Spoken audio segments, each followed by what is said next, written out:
En bioprocesos, los reactores son recipientes que mantienen un ambiente biológicamente activo. El tanque cilíndrico agitado o sin agitar es el reactor más común empleado. Sin embargo, se utiliza una amplia gama de configuraciones de fermentadores en diferentes industrias. Gran parte del desafío en el diseño de reactores radica en la provisión de una mezcla y aireación adecuadas para las fermentaciones que requieren oxígeno. En contraste, los reactores para cultivo anaeróbico suelen ser de construcción muy simple sin burbujeo ni agitación. A continuación hablaremos de las configuraciones de bioreactores, asumiendo que se requiere una operación aeróbica.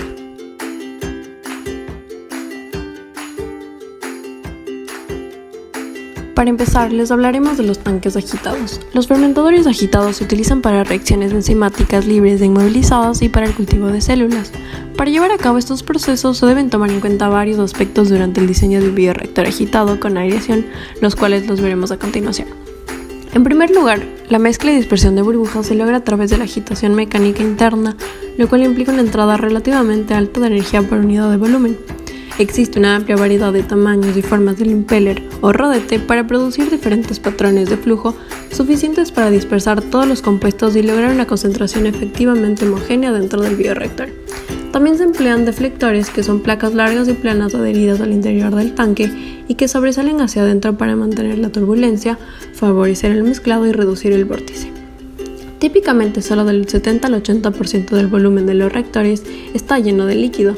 Esto permite contar con un espacio adecuado para la separación de las gotas de líquido del gas de escape y para cualquier espuma que pueda desarrollarse. Sin embargo, si la formación de espuma es un problema, se tienen algunas soluciones. Por ejemplo, se puede instalar un rodete adicional llamado rompeespuma. Asimismo, el impulsor superior de los sistemas de agitación de impulsor múltiple pueden seleccionarse y colocarse para maximizar la rotura de la espuma. También se utilizan agentes químicos antiespumantes.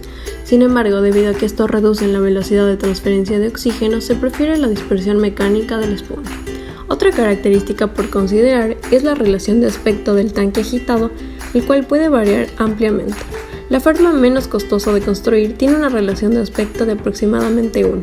Esta forma tiene el área de superficie más pequeña y por lo tanto requiere la menor cantidad de material para construir para un volumen dado.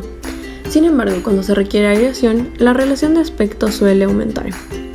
Esto proporciona tiempos de contacto más prolongados entre las burbujas ascendentes y el líquido y produce una mayor presión hidrostática en el fondo del recipiente para una mayor solubilidad del oxígeno. Por último, el control de la temperatura y transferencia de calor en recipientes agitados se puede lograr utilizando bobinas de enfriamiento internas.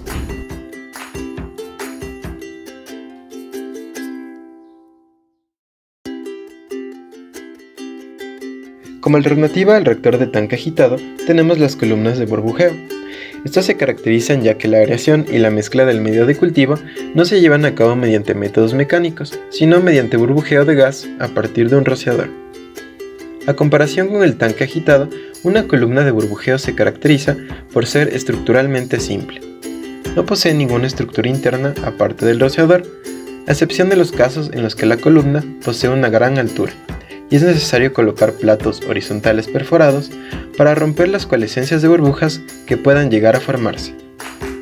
En cuanto a las características hidrodinámicas presentadas en este tipo de reactores, se puede afirmar que éstas dependen enteramente del comportamiento de las burbujas generadas. Asimismo, se ha observado que dos tipos de regímenes de flujo se pueden presentar en una columna de burbujeo. En primer lugar, tenemos el flujo homogéneo, el cual se observa cuando las velocidades de gas se mantienen bajas, específicamente en aquellas velocidades menores a 0,05 metros por segundo. Asimismo, se ha observado que en este tipo de flujo, el tamaño de las burbujas es relativamente pequeño y uniforme, la recirculación del líquido se mantiene quiescente y la ruptura y coalescencia de burbujas se mantienen bajas. Por otro lado, se tiene el flujo heterogéneo, el cual se observa en velocidades de gas altas. En este tipo de flujo se forman burbujas de distintos tamaños y la tasa de coalescencia de estas también es alta. Asimismo, se puede observar un aumento en la mezcla de líquido. Se forman flujos circulatorios caóticos y flujos descendentes en las paredes del reactor, lo cual puede incluso ocasionar una retromezcla del gas. Las columnas de burbujeo presentan ciertas ventajas, como por ejemplo reducción de costos y energía necesaria, ausencia de partes móviles y un rendimiento satisfactorio de la transferencia de masa y calor. Es por esto que se han empleado en varios sectores, como en la producción de cerveza, vinagre y levadura, y en el tratamiento de aguas residuales.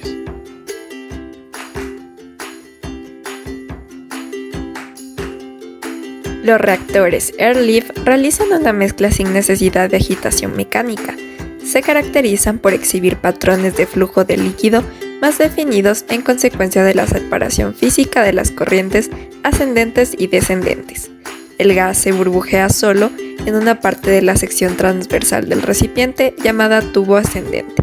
La retención de gas resultante y la disminución de la densidad del fluido hacen que el líquido del tubo ascendente se mueva hacia arriba. A medida que las burbujas de gas se desprenden del líquido en la parte superior del recipiente, se deja que un líquido más pesado sin burbujas recircule a través del tubo de bajada. Por tanto, la circulación del líquido en estos reactores resulta de la diferencia de densidades entre el tubo ascendente y descendente. Dentro de las configuraciones de Airlift más comunes están los recipientes de bucle interno, donde el tubo ascendente y descendente están separados por un deflector interno o tubo de tiro. Se puede rociar aire en el tubo de aspiración o en el espacio anular. En el bucle externo, los tubos verticales separados están conectados por secciones horizontales cortas en la parte superior e inferior. Debido a que el tubo ascendente y descendente están más separados, en los de bucle externo la desconexión de gas es más eficaz y la circulación del líquido es más rápida. En consecuencia, la mezcla suele ser mejor en reactores de bucle externo. Los reactores Airlift suelen proporcionar una mejor mezcla que las columnas de burbujas, excepto a bajas velocidades del líquido cuando se desarrolla un flujo circulatorio. Además, la configuración confiere un grado de estabilidad a los patrones de flujo de líquidos producidos, por lo tanto se puede usar caudales de gas más altos sin incurrir en problemas operativos. El rendimiento de los reactores está influenciado por los detalles de diseño. En los de bucle interno, la profundidad de la inmersión del tubo de aspiración desde la parte superior del líquido también influye en la velocidad del líquido, retención del gas, características de mezcla y transferencia de masa. Los reactores Airlift se han utilizado para la producción de proteína unicelular a partir de metanol y gasóleo, en el tratamiento de residuos municipales e industriales y para el cultivo de células vegetales y animales.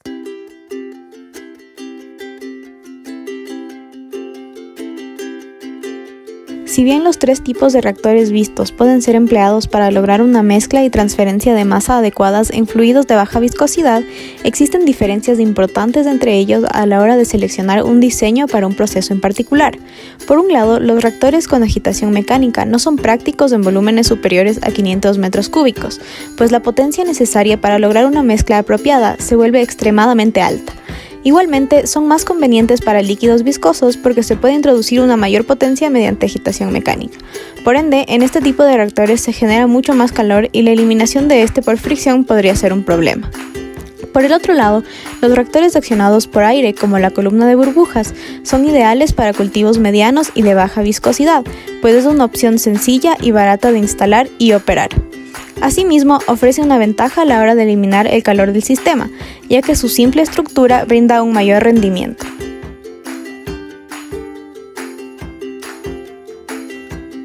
Como hemos visto, los tanques agitados y los reactores accionados por aire representan la gran mayoría de las configuraciones de bioreactores utilizadas para el cultivo de tipo aeróbico.